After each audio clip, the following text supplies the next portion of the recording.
I thought Baki couldn't get any crazier. How is it that the more I watch this show, the less I know what's going on? That don't make no sense. In the last episode, we got to see Baki get serious. The third death row convict, Sakorski, got the hands put on him by Baki and Oliva, so now there's only 2 remaining. Today, we get into the tale of the 4th convict who came to Japan to taste defeat, the Scottish assassin, Hector Doyle. We start out with a flashback of Oliva knocking that man Sakorski through the window. It's still crazy how we literally got to see him get hit before Oliva even made contact. That punch was something serious. But he just followed up down there, handed Sakorski over to the police, asking them like, I got 2 more left, right? How about y'all sit down, have a beer, and let Aunt take care of the rest of them. Before Sonoda can even really respond, Oliva just turns around, telling Baki, thank you. He made Oliva's job exceptionally easy. But as Baki just looks on at him and his physique, he just asks, what does somebody have to eat to get a body like that? But Oliva just walks up, telling him that that was a foolish question. The only thing that can make a person stronger is love. Over at the police headquarters, we can see Oliva doing some computer work on Doyle. He just lights a cigar as somebody walks in, giving him some coffee. He takes a sip as the lady looks at Doyle's face on the computer, shocked at how scary he looks. And Oliva just responds like, yeah, he's here in Tokyo too. Maybe even closer than we think. But the lady who brought his coffee in was actually Doyle himself, telling Oliva, Mr. Unchained, how nice it is to meet him. Oliva tries to pour his coffee at him, but Doyle reflects it right back into his eyes, following up with a swipe from his elbow blade. He just tells Oliva that he isn't the only one who can't be pinned and tracked down. Bro doesn't even respond. He just picks up the chair that Doyle had knocked over, saying that honestly, he's grateful that Doyle showed up. Locking the door, he just says now we won't be interrupted. Back in the States, anybody who was even remotely brave enough to challenge me face to face had died a long time ago. Looking at Oliva, Doyle can't believe that the bleeding from his blade had already stopped, but the adrenaline is pumping through Oliva's veins. He's more ready than ever to get to action. But as we see his POV, things start getting a little woozy. Doyle just says that it took way longer than it should have because of Oliva's ridiculous amount of muscle, but finally, the relaxant inside of his elbow blade is starting to run its course. He kicks Oliva across the face with the heel that he was wearing. Low-key impressive, I ain't even gonna lie. But that attack was enough to wake Oliva up, and I guess the adrenaline going from it is letting him move again. Doyle kicks both shoes at him, rushing him with a punch right in Oliva's face, and he just falls straight to the ground. But Oliva grabs his leg, starting to pick this man up in circles. This is a grown man. He said he weighed 80 kg. Hold on, how much is that, bro? 80 kilograms to pounds. 175 pounds being swung around like it's nothing. He just slams him across the ground as we hear from the other officers in that building. They think it's an earthquake happening. That's how hard this dude Oliva slammed Doyle into the ground. We get a few of these guys going up to the office door, knocking on it, asking what's wrong. They heard some crazy noise and just wanted to make sure everybody was okay. But Oliva just tells them to stay out. He just accidentally knocked over a chair, but everything's all good. They don't really believe him, but Oliva tells them do not open the door, and they not going to defy him, of all people. They know better. So they just go on about their day. Inside the room, Doyle is laid out on the ground, covered in blood, as he tries to lift his body up, but Oliva grabs him by the collar. But we've seen this trick before. Doyle has blades on the inside of his shirt, as Oliva's hands goes up in blood, and Doyle hits him with a surprise attack, stabbing him right there in his abdomen, following up with a flurry of kicks. But of course, that's not enough to knock him down. Oliva just removes the knife from his body as we get a view of Sonoda and Shibukawa walking into the room. But by the time they make it in, they just see Oliva there alone. You need better sleep, which is why I'm here to talk about the sponsor for today's video, Manta Sleep. Manta Sleep makes the world's most premium sleep mask. They block out all types of light during any hour of the day. They're also fully adjustable and are made to have a premium feel regardless of the way you sleep. You sleep on your back, on your side, it doesn't matter. Manta Sleep even has their own pro nap movement. Better naps means better sleep. Better sleep, it's just a better overall life. Y'all get the formula. They've got a variety of products and accessories that you could choose from, including what I got here, the sound mask. The sound mask has these little Bluetooth speakers in them that you can connect to your phone so you can listen to audiobooks, podcasts, YouTube videos, whatever you want in order to help you fall asleep. I got all types of light around me. I got 2 lights here. I got a window off to the side. I got everything else. I'm literally seeing nothing right now. Huge thank you to Manta Sleep for sponsoring this video. Make sure to click the link in the description and use code CENSAY for 10% off. Now let's get back to the video. They just see Oliva there alone. There's blood everywhere, a slash across his face, and a knife in his hand. As they got no idea what's happening, but for some reason, Oliva just gives this excuse that it was one of the academy's policewomen. He said he had flirted with her and she just went crazy on him, fighting him, stabbing him, and escaping through the vents afterwards. I don't fully understand the motive of why he ain't say Doyle was there. I'm assuming that maybe he didn't want them to go after Doyle and catch him. He wants to get Doyle with his own 2 hands. Other than that, I genuinely don't know. But moving on, Oliva just says what's up to Shibukawa, being well familiar with them and his mysterious power, Aiki. He explains that he knows Shibukawa has a good relationship with the police department here, instructing all of them on their arrest technique. Sonoda has no clue how Oliva has all this information. Now it's supposed to be classified, kept within the system, but Oliva is just curious about one thing. He heard that you can't fight against the Shibukawa style with pure muscle, but he wants to know how it works on muscles of his size. Shibukawa just steps up, like, go ahead, have at it. Why not? Sonoda doesn't want to be disrespectful and doubt Shibukawa right in front of him, but Shibukawa isn't scared of this man Oliva at all. They both just laugh as Oliva extends his hand for a shake and Shibukawa extends his. Oliva begins to squeeze this man's arm, damn near deforming it, but as Shibukawa begins to use his power, Oliva slowly drops to his knees, getting pushed down into complete submission as Shibukawa just starts chopping it up with Sonoda unfazed. We move on to seeing Doyle just smoking a cigarette, reminiscing on his little skirmish with Oliva, never having imagined that he'd be that strong. This dude, I guess, was in the sewers, or I guess not in the sewers, he was in some type of vent, tube, tunnel thing, and as a train flies by, he jumps onto the side of the train, holding the side of it as nobody inside has any idea what's going on, but this is how he transports, I guess. I don't know, bro. This ain't really serve any purpose. It's just crazy. I don't know what he doing. But back over with Oliva and Shibukawa, they're just walking through the police academy headquarters or whatever as they end up passing by the judo section. Oliva tells Sonoda that he's never tried judo, but he wants to give it a shot. If he had to guess, then he'd probably be around Olympic level, just off of pure strength. Sonoda, a practitioner of judo, just smiles, asking him to go ahead and give it a shot. Why not? Many of the people in the academy are Olympic level, so this would be a great opportunity to see if his statement was true. They take Oliva in and give him their biggest uniform that they have, but this dude's muscles are so big that he's practically bulging out of them. He just rips the sleeves off, as the students didn't even know that judo sleeves could be ripped. In judo, you have to hold and pull and do all this stuff, so the uniforms are built to be tear resistant, but Oliva and his muscles, they just defy all logic. Oliva explains to him that today, he wants to start off light, start off calm, and get a black belt. But they're just laughing, saying that obviously you can't get a black belt in only one day.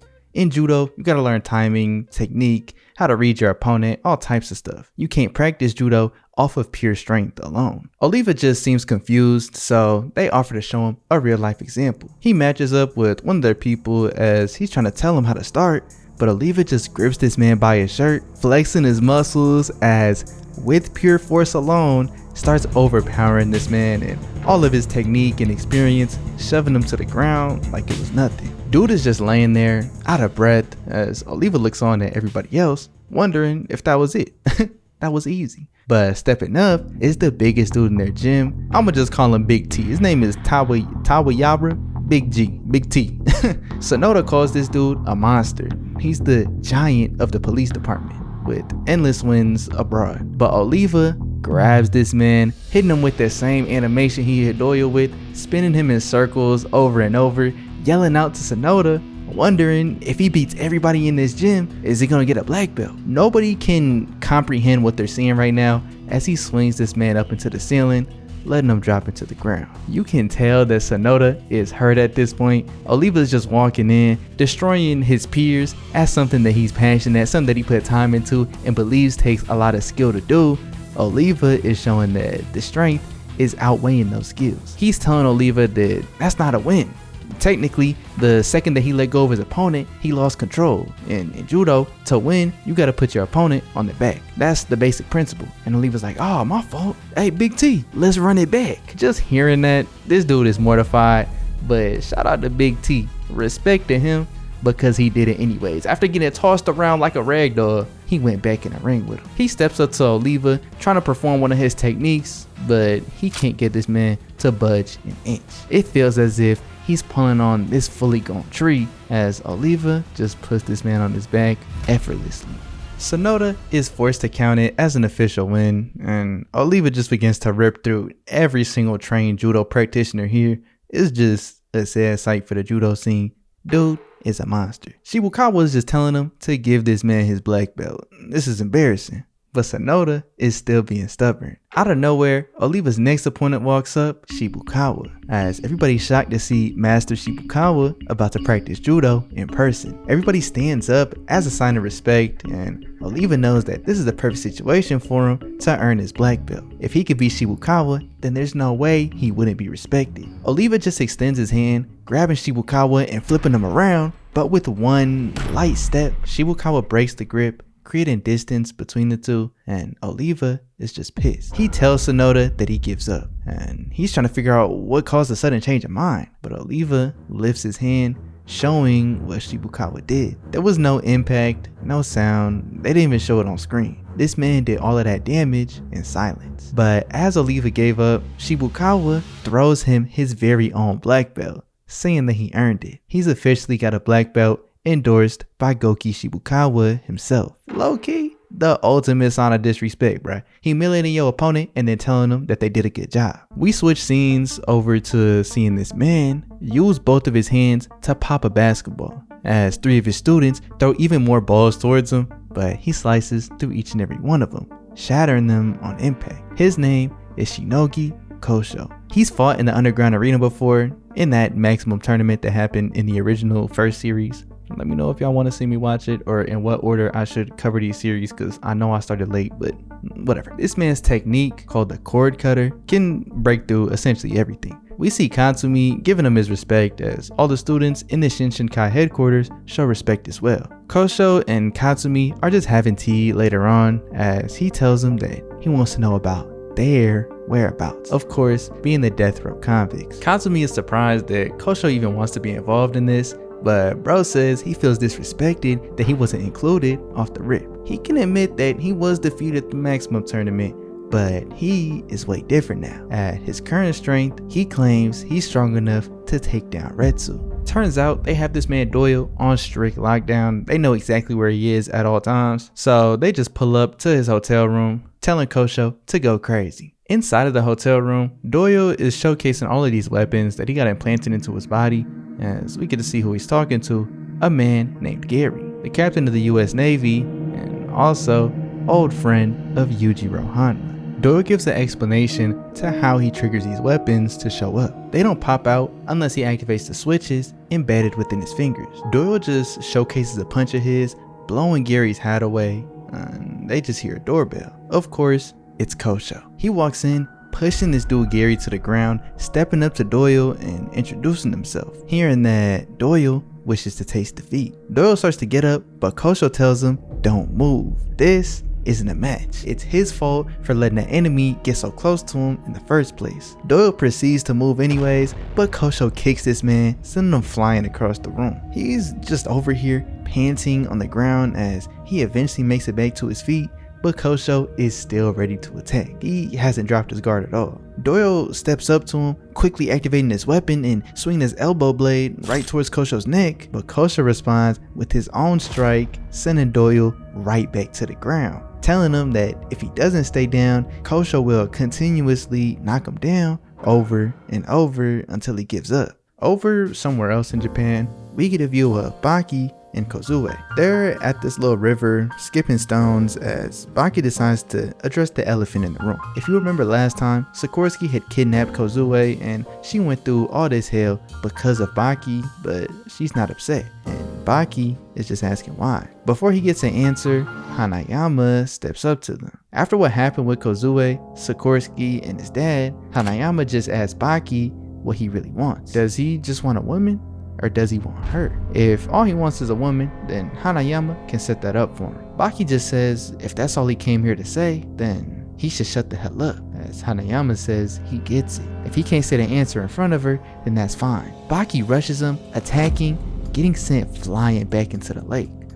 Now, more pissed than ever, Baki just looks on at him, saying if that's how he wants to play, let's play. Back over with Doyle, Kosho strikes him in the neck once again, telling him that as a karate practitioner, he's not gonna hit him while he's down, but like he said, every time that he gets up, he's gonna strike. But looking at Doyle there on the ground, he calls out that he no longer has any energy left to attack. His body has given up on him. But Doyle just lifts his hand up, triggering the switch inside his finger, sending this man Kosho flying back. Back with Hanayama, Kozue just pulls on his shirt, telling him that it's rude for him to talk like this in front of Baki's girlfriend. She begins to kick him in the leg as Baki can't believe what he's seeing. She's just venting out all these frustrations about how all these men are out to be the strongest and fighting with each other, worrying about things in the ring or with fights specifically, but the women are always left out of it. Baki just stops her, saying that she's gonna get herself killed. But she looks at him dead in the eye, saying that she won't lose anymore. The pursuit of strength will only take you so far when compared to true love. Crazily enough, being the same thing that Oliva said earlier, that love is the only thing that can make you stronger. Hanayama just asked Baki if he truly wants a future with her. This is a personal issue that he has to think about, but Kozue says it's her issue as well, and Hanayama disagrees with her as he walks off. Back with Doyle and Kosho, he's trying to put his face back together as that impact from Doyle's fist dislocated his jaw. He manages to fix things back up as Doyle just brings out all of these tools in his kit. He's walking up on him as Kosho is more wary of him than ever now that he got all his weapons out, but Doyle just stops like 3 feet in front of him. The sheer amount of pressure being emitted from Doyle right now is making Kosho go crazy, saying that if he won't attack, then Kosho will first. He sends another swipe at Doyle's neck, but he activates the switch in his thumb, causing an explosion pack to go off, which was tied to his chest. Naturally, Gary can't believe what he's witnessing, wondering if Doyle can even call this a true fight between men. He's using blades, springs attached in his muscles, explosives tied to his chest. This is hardly even a fight anymore. But Doyle just begs the question, what even is a fight in the first place? He says that Gary must have the wrong idea.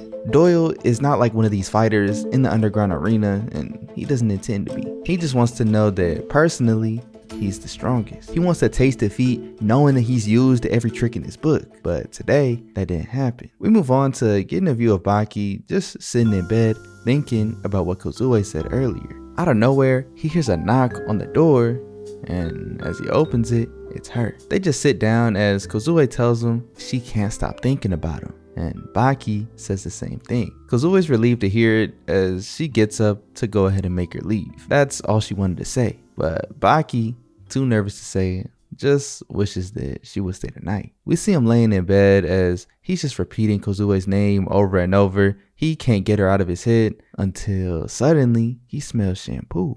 Kozue's shampoo. He can hear Kozue taking off her clothes as the sound of her breath is getting closer and closer. She climbs into his bed with him as you can hear Baki's heart beating faster and faster. He's all in his head thinking about what he should do, how he should approach the situation. He knows that she knows he pretty much has to be awake by now. There's no point in pretending to be asleep. He's wondering if he should make a move. If not, it's just all these things going through his head, his brain moving at 1,000,000 miles an hour. From Kozue's point of view, she's just thinking to herself while filling up on Baki's muscles. She just begs the question, who does Baki belong to? Does he belong to his mother, his father, his friends, or maybe his enemies? Regardless of all of that, Kozue says right now he belongs to her.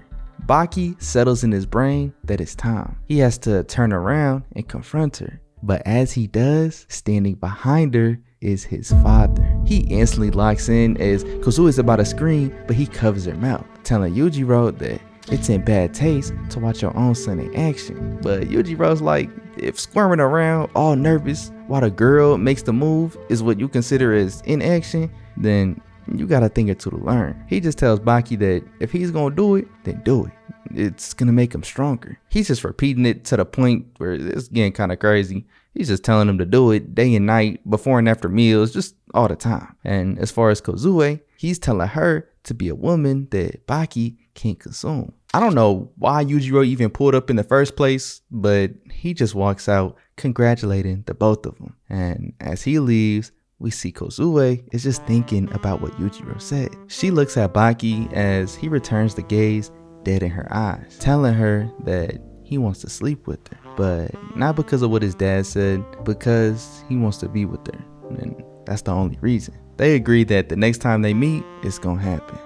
Over somewhere else in town, we get a view of Retsu eating at this restaurant as he sees this other customer order an entire roasted pig all for himself. Retsu can just tell this dude is a giant, he's a behemoth, but 5 seconds later, as he stands up, the entire pig that he just ordered was devoured. Bro just walks up to Retsu, saying that he knew he'd seen him somewhere. He recognizes him from the underground arena. And hearing this, Retsu finally recognizes who it is, Jack Hanma, a fighter from Canada who took all types of drugs and used these unconventional methods in order to achieve his ultimate body. And the narrator gives some context. He's the other son of Yujiro Hanma. This is Baki's older brother. We get a flashback of Jack back in the tournament. We get a flashback of Jack back in the Maximum tournament before this series even started, getting confronted by this doctor. The doctor's telling him to withdraw.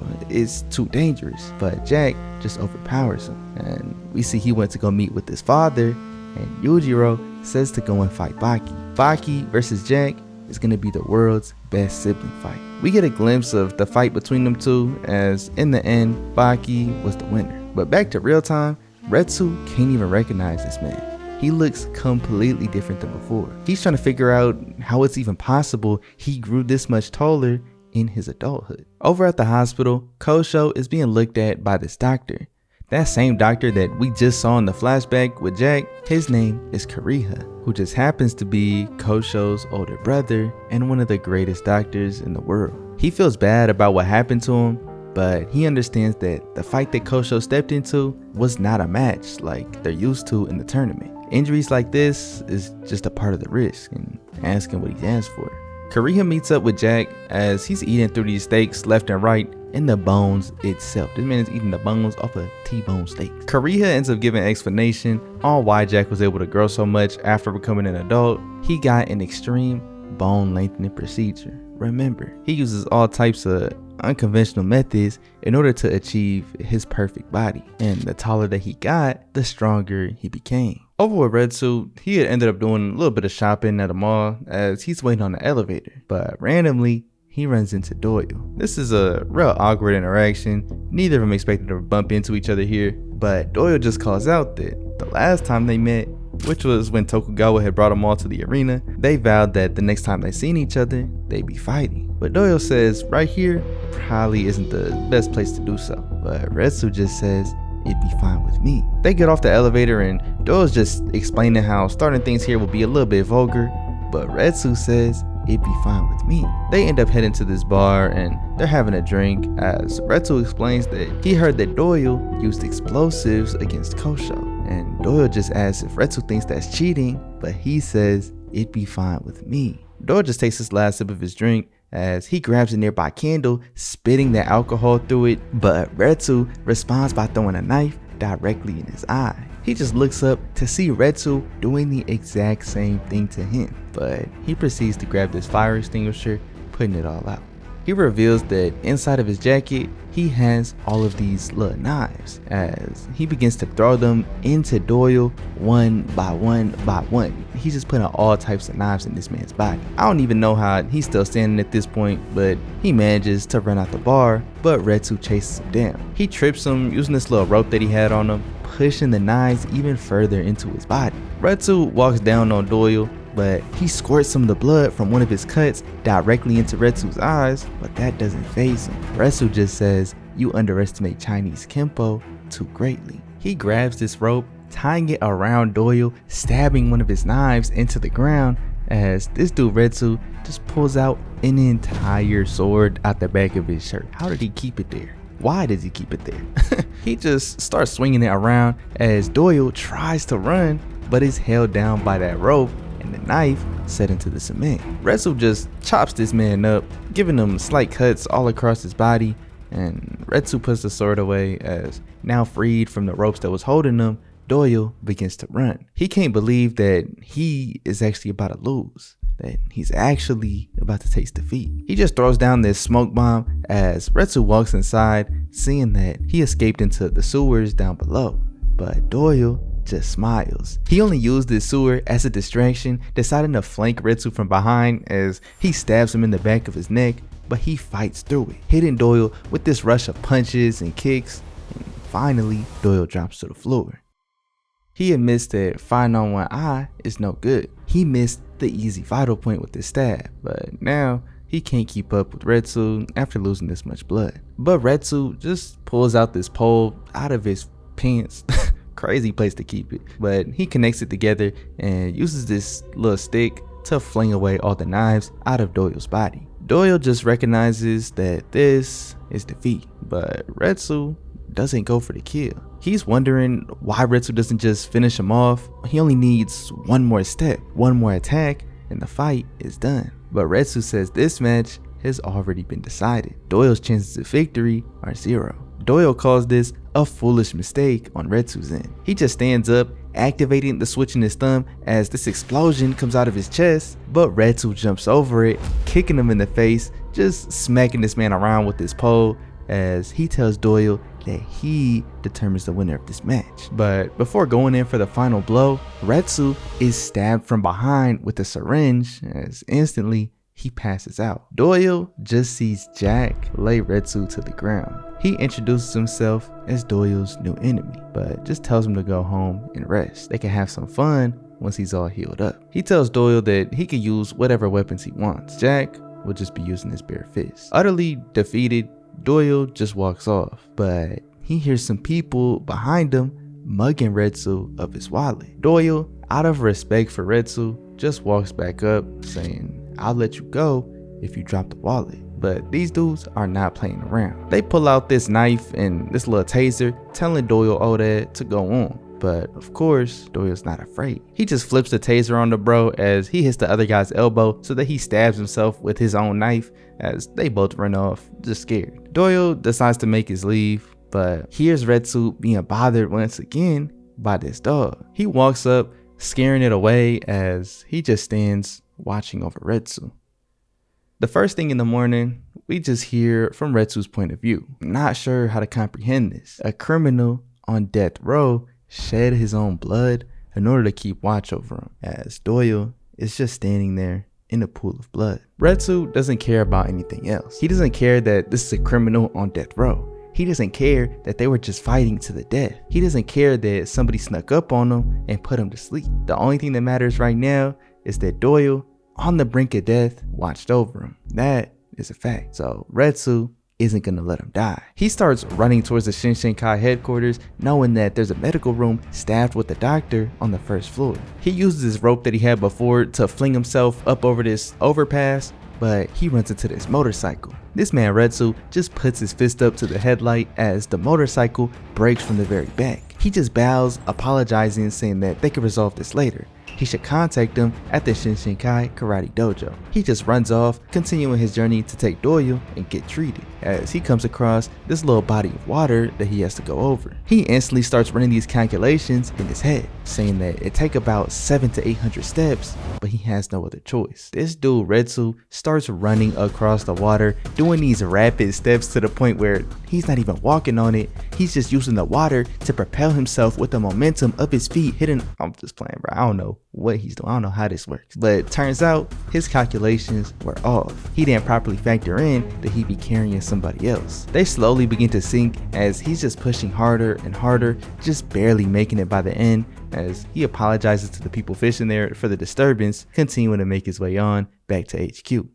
The next thing we see is Retsu bringing us some food for Doyle as he's finally awake after 2 whole days of sleeping. They ended up doing a blood transfusion as the students from the Shinshinkai headquarters all volunteered to donate. Retsu offers him a home-cooked meal made with these medicinal herbs to aid his recovery. Doyle accepts and just tells Retsu that he didn't know that humans could run on water. Retsu's shocked to hear that he was conscious the whole time, but Doyle says it's kind of hard not to wake up after all that shaking. Retsu just makes his leave as Doyle says thank you. A little bit later, Retsu goes back in to check on him, but Doyle had already left. While over somewhere else in the Shinshinkai headquarters, Katsumi is teaching the class when he sees Doyle posted up by the wall. He just yells at him to take his shoes off, as Doyle agrees, apologizing, saying that he's not familiar with these Japanese customs. He's being real sincere, telling them that he just wanted to say thank you for offering their blood to donate to him. They truly have his gratitude. Katsumi says there's no need for any thanks, but he's sure that's not all Doyle wanted to say. Doyle just apologizes once more, saying that he's decided to bury all of them here. Katsumi just glares at him, knowing that this was coming. He clears everybody out as he gets ready for a fight, but Doyle says if they're gonna fight with karate, then he'd like to put a proper uniform on. One of the students asks if he should prepare a uniform for Doyle, but Doyle says he has his own. He goes back to his bag, pulling out this suit, a fireproof suit, as Katsumi finally realizes that he's up to something. He rushes him, but Doyle throws this powder everywhere as he lights his lighter, and the entire room goes up in flames. A whole section of the Shinshinkai headquarters just got blown up in the matter of seconds. And as we see Doyle just walking off, he turns the corner to somebody else pulling up on him, saying that that's pretty rude. You can't just explode a man's head off like that and expect to get away. We see that it's Doppo. He just walks up on Doyle, knowing that he ran into both Oliva and Retsu, and the both of them got the best of him. But for some reason, Doyle is still fighting. Doyle just begins to attack, and this man Doppo responds by throwing his head at him. Of course, Doyle easily slices through it, but by the time he could even realize what was happening, Doppo's fist was right up to Doyle's face. He just says that he knows Doyle likes to run every time somebody beats him, claiming that the fight isn't over. He can decide to run away now, but Doppo prefers to settle this fight at a better place. They end up walking to this park as he says Doyle can use all of these weapons and explosives, whatever he wants to use. But Doyle says, why would he use weapons against the elderly? But Doppo isn't falling for his little tricks. He knows that Doyle would do so. He's just that kind of man. Though Doppo just proposes another solution. He and Doyle can take turns punching each other until one of them falls. No karate, no weapons, just 2 men going all out. Doyle just says, interesting, I'll do it. He launches towards Doppo, but he responds using the karate technique to block Doyle's attack as he's shocked because Doppo just said he wasn't going to use karate, but he proceeded to use it anyways. He hits this man with all type of attacks, sending him to the ground. As Doppo says he's a karate practitioner. Why the hell wouldn't he use karate? Doyle has just taken his 3rd L of the video, but he's not done. He wakes up in the Shinshinkai headquarters in front of a man that he had just met with not too long ago. This is Katsumi, who got burns all over his body thanks to that little scheme that Doyle pulled earlier. He says that nobody knows these two are down here, so nobody's gonna come and bother them. He just kneels down, asking Doyle if he had missed defeat, but he doesn't answer. Katsumi just strikes, sending him to the ground, saying that until Doyle admits defeat, Katsumi won't stop. We see this process happen over and over and over as Doyle just gets up, but Katsumi puts him right back down to sleep. After his 3rd attempt, Katsumi uses his special move, the low strike, caving in this man's face, but the next time that Doyle wakes up, Katsumi isn't there. One of his students is. He tells Doyle that he's here to pass on a message for Master Katsumi. Quote unquote, this match is your win. Doyle is just shocked as we get a flashback to Katsumi a few hours earlier, admitting that he can't break Doyle any longer. He's just ashamed that he's always too soft when it really counts. But after Doyle makes his leave, the final scene that we get is of Katsumi leaving his apartment as the narrator says, for the first time, Doyle admits defeat.